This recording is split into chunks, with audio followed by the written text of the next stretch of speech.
No, you're here, stuck with me for the long run. You thought this was going to be 49 seconds? Ha! You're here for some 49 minutes. Now sit your butt down and let's enjoy ourselves. I'm going to tell you the story of how I managed to start my epic journey in wielding the amazing, glorious Switch Axe. It was long ago. I was just a fledgling hunter, barely scraping by along the mini hunters in the area. For the longest time, I was used to the hammer, the master of impact and deliverer of blows to the head, as well as the sword and shield, master of versatility, tripper of legs. Together, they made a formidable combo as one was able to lock the monster down, aiding the team in additional damage with the glory of trips, mounts, and KOs. But I knew in my heart that something was missing. I needed something more. So I began traveling to the west in search of true enlightenment. I tried to hone my skills with the weapons, but I felt that I was not improving any bit. I went from Celtis to Kekawaka, and then from there, I faced off against the Yan Kutku, only to barely survive when his shadow, the Yan Garuga, arrived to finish his lighter half off. I was exhausted. I didn't know what to do, and I had almost run out of supplies.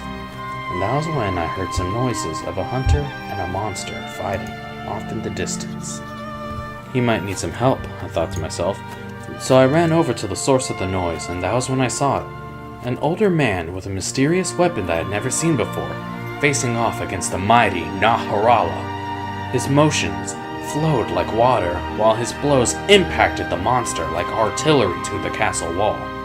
The mighty snake began to coil around him, but I did not see him panic. Instead of running out of the monster's circle like any sane man, he instead raised his weapon and began swinging it left, right, as if it was some sort of whip, attacking the same spot over and over again. But as it seemed that the Naharala was going to coil up and kill him, that was when I saw it. In a single, graceful attack, he swung himself like a hurricane and sent the monster toppling over.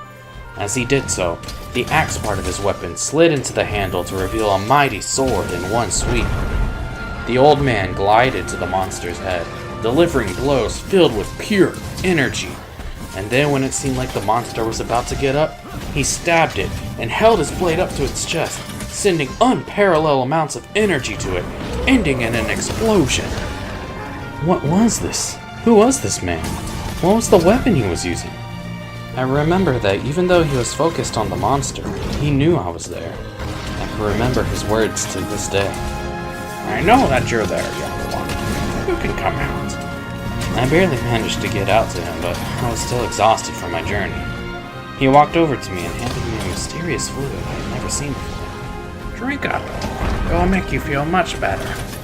Having no other options, I heeded his words and took the beverage that he offered. First, I took a small sip. My face couldn't contain it. From that little sip, I felt that my body was gaining hope once again. As I drank more, the large assortment of flavors came rushing down my mouth. I could taste it all. Honey, water, sugar, coffee, whatever things that you could think of. All of the flavors were there, but they didn't seem to conflict with each other. I looked at the old man's face. He was probably around in his 60s. He appeared to be blind in one eye, but his face wasn't stern or cold.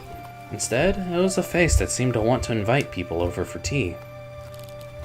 Who are you, and what was that? I managed to get out once I was done drinking his gift. Oh, I'm not important. I'm just an old man who lives around the area. As for what that was an ancient potion.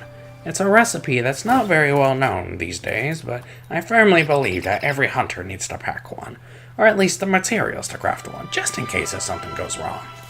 His words held no malice to them and was quite calming. And what was that weapon you were using? Oh, this is a prototype weapon. It doesn't have a proper name yet, but we can call it the Switchblade for now. The guild had asked me to try and come up with some ideas for a new weapon to hopefully encourage the next generation of hunters to join. Maybe you'll get to use it one day. After all, you seem like a talented hunter if you survived out here for this long. Most people don't venture out here by themselves unless they're trying to better themselves. How did you know? Oh, trust me, when you get to my age, you learn all sorts of things, such as people and the way they act. I nodded my head. He had figured me out the moment we had met. I knew that I had to learn from this man, so I got on my hands and knees and bowed before him. Please, sir, please teach me how to use that weapon. I came out here to better myself with the hammer and sword and shield, but it seems like nothing is working. But after watching you, I just know that in my heart of hearts that our meeting was not a coincidence. So please, teach me how to use the switchblade. He was impressed and took me under his wing. I trained under him for many months to come, but before he let me wield his weapon, I had to improve myself first. He taught me that there was more to hunting monsters than just trying to lock it down with traps, flash bombs, and bombs. He began to train me from the ground up. He told me to abandon the ways that I had learned from watching others, and to instead to follow his teachings. From there, I dropped my items and I started a hunt that he had assigned me. I found my target and rushed in to attack it. I was knocked over and I saw that my master was saddled. No, don't do that. I can tell that you're not thinking about what you're doing. What do you mean? You're just rushing in without considering what you're doing, and you're just praying that he flinches. Know how long it takes for you to attack and get away. Know how much damage you're doing with each and every one of your strikes. And most importantly, look at what the monster is doing. Is it doing nothing? About to do something? Or is it in the middle of something? Keep these in mind before you make a move, as each one could bring you to your end or closer to victory. I bowed and thanked him for his wisdom. From then on, I carefully considered every move that I was making in conjunction of the monster. I was getting hit less and landing more meaningful blows. Not much longer, then the monster I had sparred with had finally passed. I looked to my master and saw that he was pleased. This continued on for several more months, training against the various monsters of the forest, improving my technique and movements, until one day, he placed his hand on my shoulder, and I looked at him, and he handed me his weapon. Master, are you sure that I'm ready? He smiled and nodded his head. My boy, you truly do make an old man proud. This here is not a weapon for fools. It needs to be wielded by a hunter with a mind and body that is self-aware. From the moment you came to me, bowing and pleading me to teach you, I knew that you had the potential to use this if you had put your mind to it. It's not often that hunters ask others for improvement, and you followed my instructions over the months, and I saw how you have grown as a hunter. To you, a young Garuga that would have scared you off is now a young Kutku in your eyes. I am proud to call you my pupil, and I know you are ready. My face was getting flushed and tears began to flood my eyes. These last several months were hard. Changing habits, starting from the ground up was not easy, and now he said I was worthy. I furiously bowed down to my master. Thank you, master. I won't let you down. He told me to rise back up and rested the weapon in my hands. From there, he taught me the ways of it, from how to make it move like water and to flow like the wind, while striking down with the might of fire. The weapon was tricky at first, maintaining the axe and sword modes, but once it was gotten down, it was like second nature to me.